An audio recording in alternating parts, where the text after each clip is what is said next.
Hello, I am FerrousPilot, and today I'll be talking to Megan Fox of Glassbottom Games. Their latest project, Hot Tin Roof, is a Metroidvania-style game with a noir setting that was successfully greenlit and kickstarted. Also, it involves cats. Megan, welcome to the show. Hi! Yes, I am the cool Megan Fox, not that other one. No relation. Yes, no relation whatsoever. If you look at IMDb, there's like 7 of us on there, and the other ones are all actresses, so they've got it way worse than I do. That's true. At least you can say, no, I'm a game developer. Exactly. All right, so just to start us off, would you give us an overview of Hot Tin Roof? So, yeah, you pretty much covered it with the Metroidvania. It's more Metroid, less Vania. The idea is basically picture LA Noir with an Inspector Gadget gun. Your revolver is less of a killing tool. Actually, you can't kill anyone with it, and more of just a tool. It's how you get all your special abilities, which is why I focus more on the Metroid and less on the Vania. Metroidvanias, the Vania added to the genre, the idea that every room is going to be a box full of enemies to kill, and you're probably going to get equipment drops from them that make you a marginally more dangerous killer. That's not really what we're doing. We're doing more of the Metroid. You explore a space. Every space has an obvious purpose. The things you're fighting aren't so much monsters as they are things that happen to live there and that make sense there. And it's more about exploration and finding abilities that allow you to explore strange new worlds. So you got new life and new civilizations, you know. That's fantastic. Actually, I wanted to ask a little bit about the exploration. How do you make sure that you really get a sense of wonder with the exploration? Because I'm sure that there's a little bit of backtracking involved. I seem to recall in Metroid there was a bit. How do you Oh make sure yeah. it doesn't feel repetitious? It's hard, and to certain players, it's always going to feel repetitious. There's a pretty stark divide between players of Metroid that enjoy the going back and finding wherever you're supposed to go next, and the ones that get really annoyed, which is why as the series continued, you saw more and more handholding, like the difference between Zero Mission versus the original Metroid, or between Super Metroid and Fusion. Yeah, Fusion was the GBA one. I mean, Fusion, they flat out tell you where to go. That annoying computer dude person just like, and now you're going here, and it ruins the backtracking entirely. So yeah, the answer is some people are going to feel like it's a backtracking and they're going to get annoyed. And I'm sorry to those people. Others are going to enjoy the please go find the next area and enjoy exploring the world. What we're focusing mostly on is we're not worrying so much about the backtracking. We're just worrying on making the world a compelling, interesting place to be and to explore. And hopefully, if we succeed at that, the backtracking won't feel like backtracking. It'll just feel like, okay, I got this new thing. What can I do with this new thing? And then you find out. All right, fantastic. And you were talking about the world, and it's definitely a very interesting setting. Something that's film noir inspired, and it seems somewhat humorous to me as well. How do Yep. you make sure it comes through in the game using various tools that you have at your disposal? So the humor is there to offset the noir. So most games, I shouldn't say most games. Well, LA Noir is an example. Because it's a noir-focused game, it's very grim. You're investigating murders, and they're kind of unpleasant, and your dude's unpleasant, and your investigations are unpleasant, and half your options involve screaming at some poor housewife. It's very dark. I mean, that's kind of the genre norm. Games that do it games that are less depressing to play, I guess, you inject humor into it. And the obvious example is, of course, Grim Fandango, where they get this really good balance between humor and dark, and it explores the genre elements without making you feel like you need to shoot yourself or slit your wrists.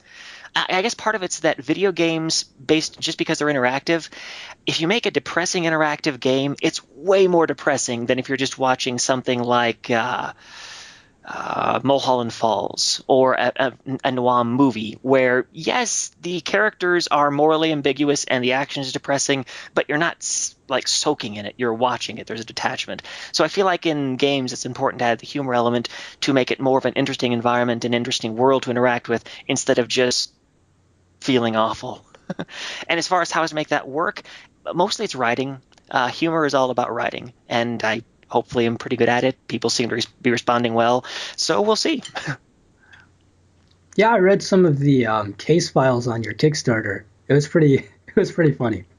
I'm glad you liked them. Yeah, people are responding pretty well. They are responding well to the dialogue and the prototype. The YouTubers that have played it are, and people at PAX.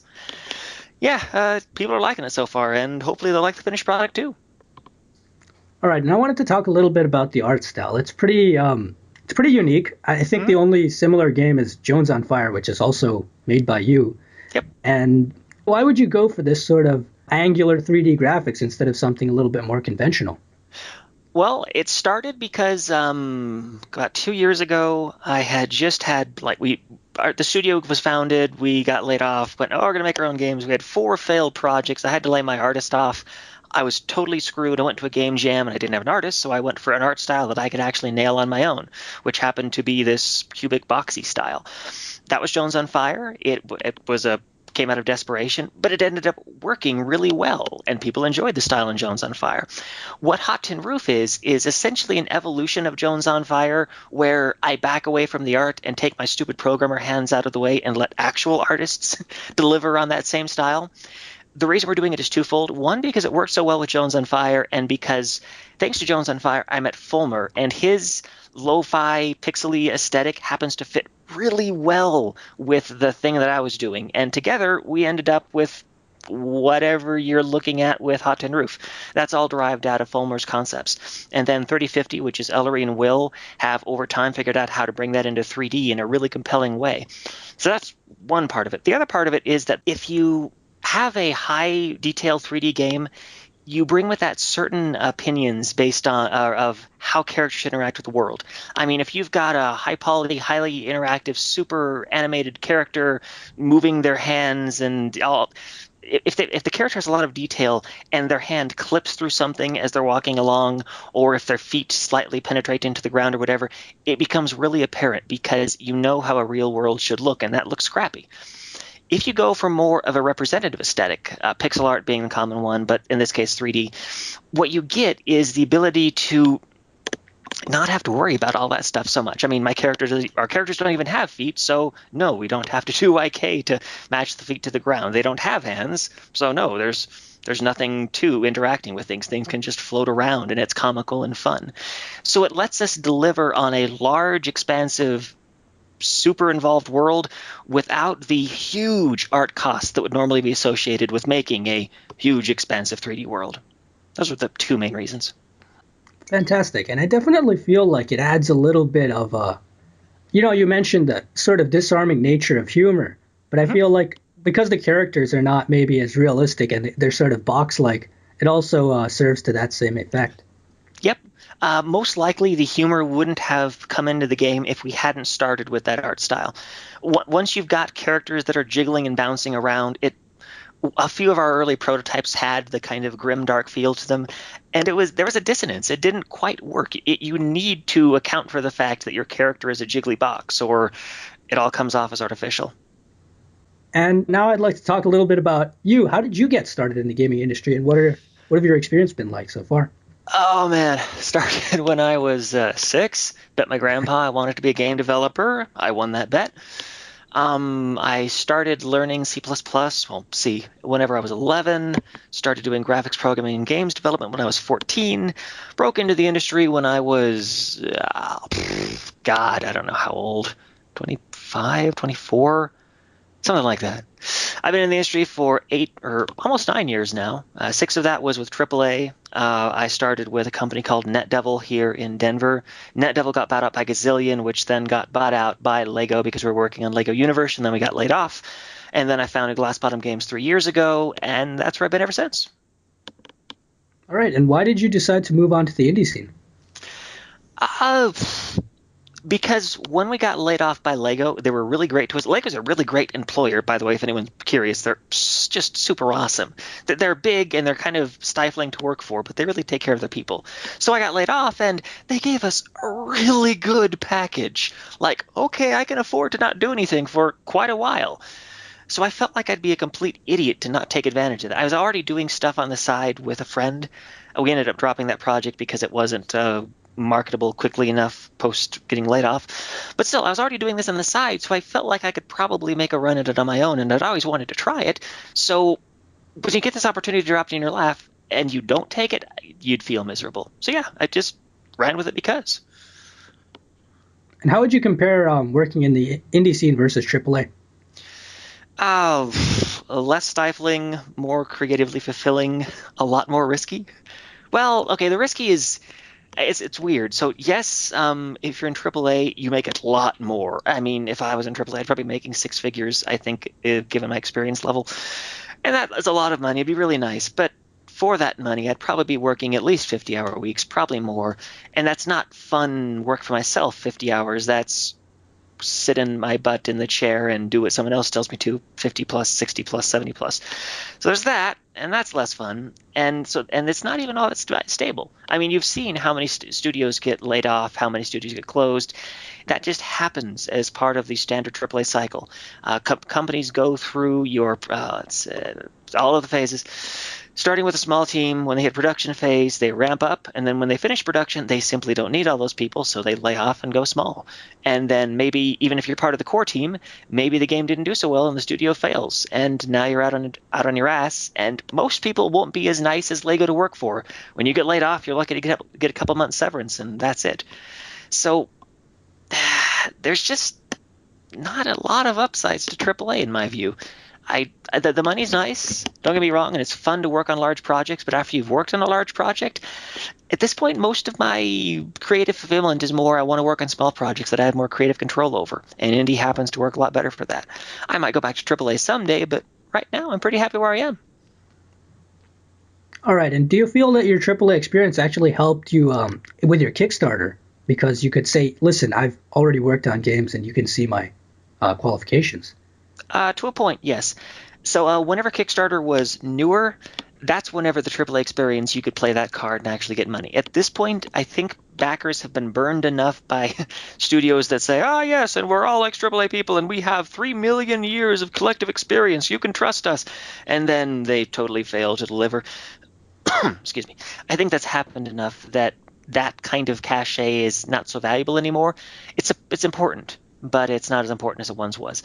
The reason we were able to succeed was more because we came in with a prototype that was visually polished to at least a reasonable extent and looked fun, and it was presented well. And all of that, yes, comes from AAA experience. I mean, the artists that I was able to snag, they're all people I worked with on Lego Universe. Well, the 3D artists at least. The audio people, Nathan Madsen, he also worked on Lego Universe. So having that connection network was helpful. Having the awareness of what it takes to polish a product and a video to the level that consumers expect. That came from AAA, at least in part, so that's helpful. But that's also just learning your business, and it takes a while, and you just learn that over time.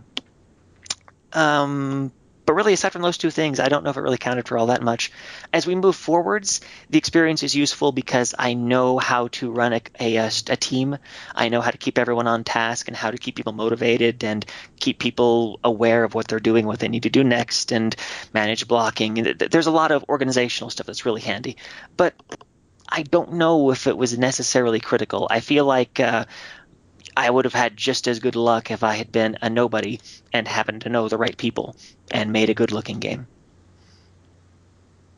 All right, interesting. And now I'd like to ask you if there's any unique challenges you might have faced as a female game developer in the industry.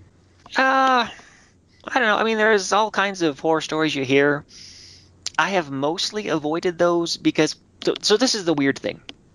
My style, I mean, you don't see me right now. I'm sitting in front of my computer desk in jeans and a t-shirt, and I don't wear makeup. So my style is designed such that I don't think I'm certainly seen as a sex object by the other guys on the team. So I get a pass on a lot of the things that a lot of other women would struggle with. And it's kind of stupid because I've had to design my personality and my appearance to avoid being creeped on by guys. And that's kind of unfortunate and weird that I had to make that choice. But because of that, I don't think my has been in that direction. I've had some really weird a lot of rumors were spread in my old studio, and it made interactions with people kind of weird sometimes. But once they realized I was just a person, a regular person that liked the same things they do, it never really became an issue. So in my case, I haven't struggled much with that. I have had the standard female experience of having people follow me for weird reasons on the street and have people approach me in creepy ways. That's of course happened, but beyond that, nothing so much specific. Oh, and of course, internet commenters being assholes because I'm a girl. That has, of course, happened. Well, of course. Yeah. And you talked a little bit about how you got into the industry. Do you think it's just because you were exposed to games when you were younger, or how do you think we can encourage more female developers? In my case, it's because I got into engineering when I was a kid. Um, let me think about that. I guess it's because my grandma and grandpa both were very tech savvy, and they always had computers and cool stuff at their house, and they were very pro getting me to learn that. So that's probably where I got into it from. I got into an 8086. My grandpa would download all the cool games from the BBSs, and I would play those, and I had fun with them. And I wanted to make games like that when I grew up. So that's probably where mine started. In general, women make the call on whether or not they want to enter STEM fields by the age of 8. So the most important thing for getting women into the field isn't about programs whenever they're adults. It's about getting little girls interested in making games and making tech and showing them that math isn't scary. Math is cool.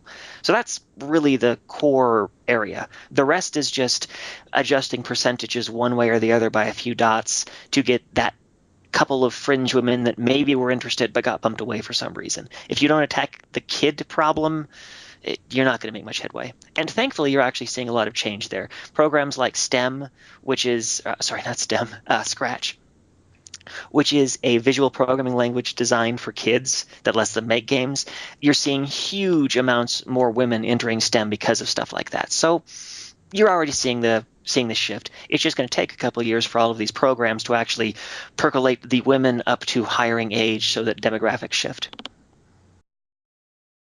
All right, and just a final question for you here. You mentioned how Glass Bottom Games is really just a lot of you are located worldwide. It's not really a one studio that's in a particular location. How do you make sure that you can really coordinate people who are on such different schedules and time zones? It's a challenge. Right now, I happen to be based in Denver with my two 3D artists and my co-designer and my audio guy. So that's kind of the core content team, and we do weekly in-person meetings, and that helps. Whenever I've moved to Seattle, I'm moving out of here next year, it's going to be more challenging. What we'll end up doing is using a combination of Skype or Google Hangouts, probably Google Hangouts because they allow free multi-video Hangouts, screen sharing, and online Scrum trackers. Like I'm looking at a link for Asana right now as I think the free one that's most useful, but there's probably some others.